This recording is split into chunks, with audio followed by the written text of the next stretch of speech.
Welcome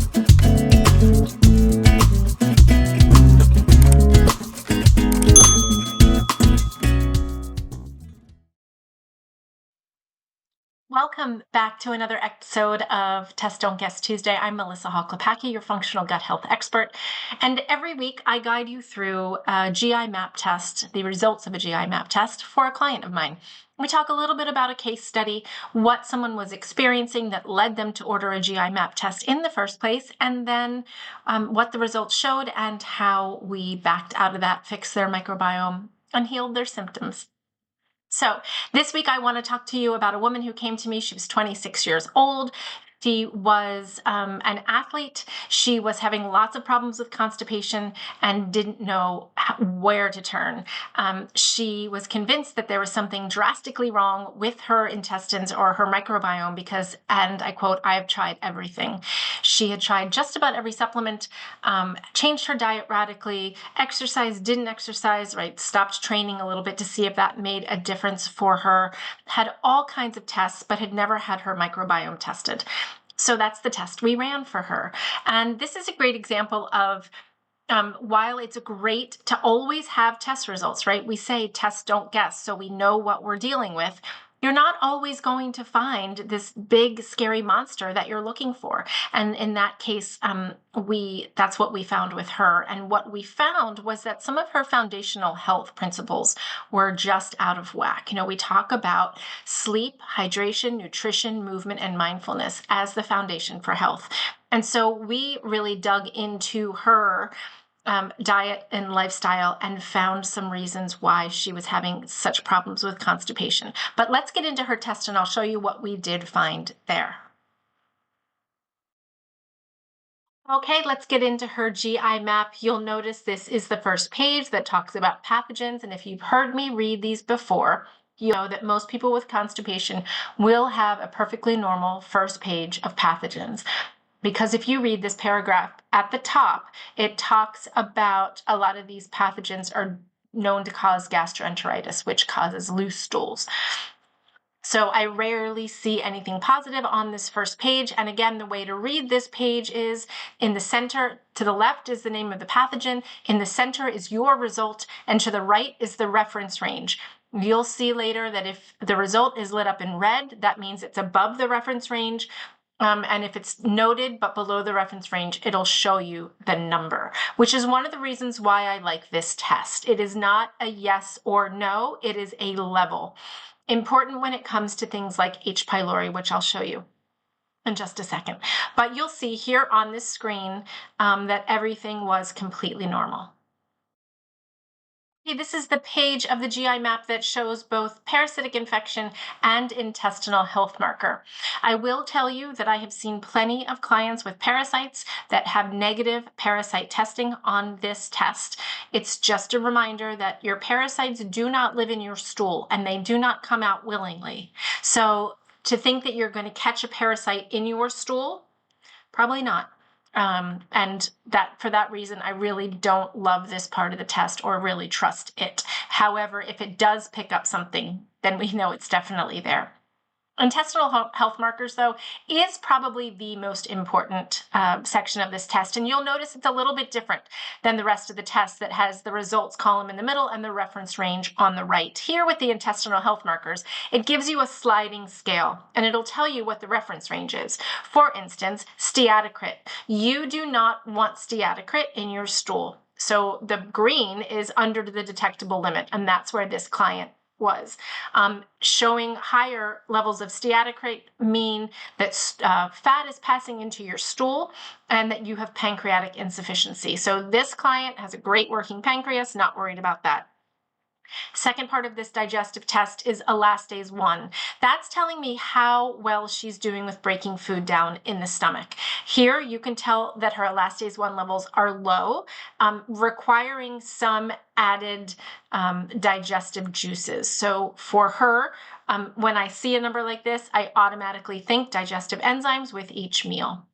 The next section, beta-glucuronidase, is a number that you want nice and low. That, again, is going to talk about how your hormones are being processed. And when someone has constipation and is a woman and who's menstruating, we know that estrogen recycles, right? So if it's not getting out in your stool every day, it's going back into your system, driving high estrogen levels.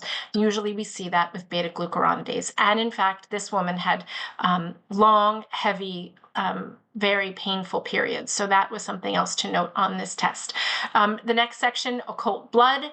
No occult blood in the stool. We don't want blood in the stool. Occasionally it happens when someone has a hemorrhoid or has eaten something that's very agitating to the intestines. But when we see high levels of occult blood, that requires a physician's appointment. Immune response, secretory IgA talks about the immune system. And if you know anything about the gut, it's where your immune system starts.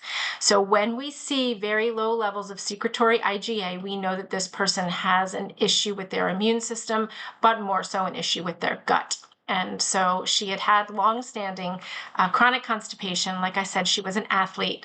And we know that her inflammation levels are getting higher at this point. Anti-gliadin IgA, she's not sensitive to gluten. That's what that tells us. And eosinophil activation protein, again, talking about immune response, here nice and low. Her inflammation numbers are low here with calprotectin as well. Though I do suspect some long-standing chronic constipation inflammation based on some dietary intake that we did, and just the fact that she was an athlete working out hard, probably twice a day, 5 to 6 days a week. This is the section of the test that talks about which bacteria we know belong in the gut and how they are doing. Are they thriving? Are they dying? And here you'll see that 2 of those hallmark bacteria are extremely low. Bacteroides fragilis and Faecalibacterium prausnitzii are very, very low, but also Escherichia is low, Lactobacillus, even in the yellow, is lower than I would like, and Enterobacter as well. And so we did a lot of talking about diet. So when I see commensal bacteria are low, and I see also in the next section bacterial phyla are low, I start to wonder about diet. And so she was slightly underweight. She did not get enough fiber in her diet by far. She was very focused on getting a high protein diet along with some carbs. It was very lacking in fat and fiber. And so we needed to reverse those numbers. We needed to increase these commensal and keystone bacteria, because when these are low, bad stuff starts to overgrow. So she was put on a more plant-forward diet. I am not a fan of vegan or vegetarianism. I think there is a place for animal products in our diet. However, she really needed to be in a plant-forward diet, making sure she was getting some good vegetable soups and some salads and some greens every single day, as well as supplementing with some probiotics to replace these good bacteria. A note about the Faecalibacterium prausnitzii, that can be replaced over time simply by adding kiwi to your diet. You will notice that a lot of constipation remedies and gut health remedies contain kiwi powder. This is the reason. Faecalibacterium prausnitzii can be increased with kiwi. So we added that to her diet as well. And here's the last section of the test. And remember, whenever we have low digestive enzymes, whenever we have standing constipation, and whenever we have good bacteria that just aren't in the numbers that we need, we are going to see opportunistic bacteria overgrow, just the way it is. Here for her, it happens to be Bacillus and Enterococcus faecium. A little bit too, you'll notice in this commensal overgrowth section in the center, those tell me that she might be, because she's not digesting her food well enough, and when it's getting into the intestines, it's slowing transit time down as it continues to breaking down sometimes in the small intestine, showing small intestine bacterial overgrowth. So she was having some bloating, she was having some gas. So we see here, we do need something to knock down the overgrowth of microbes. And so let's talk about what we put her on. Number one, we really needed to work on diet. A lot of doctors will give the constipation advice: drink more water, eat more fiber, take your Miralax. And it works, but it needs to be done in the right order. So we needed to use a motility agent to get her moving her bowels on a daily basis. That is the first step. The second step was to clean up the microbiome. We used Biocidin, the Biocidin BioClear program, which contains a liquid called Biocidin, another product that they make called Oliverex, which has olive leaf in it. They have a binder as well as a probiotic. So we used that complete program for just 30 days because her levels of bad bacteria weren't severe. And we really wanted to work on the motility and the constipation, but also correcting the microbiome and what we found on the test. So that's what we did.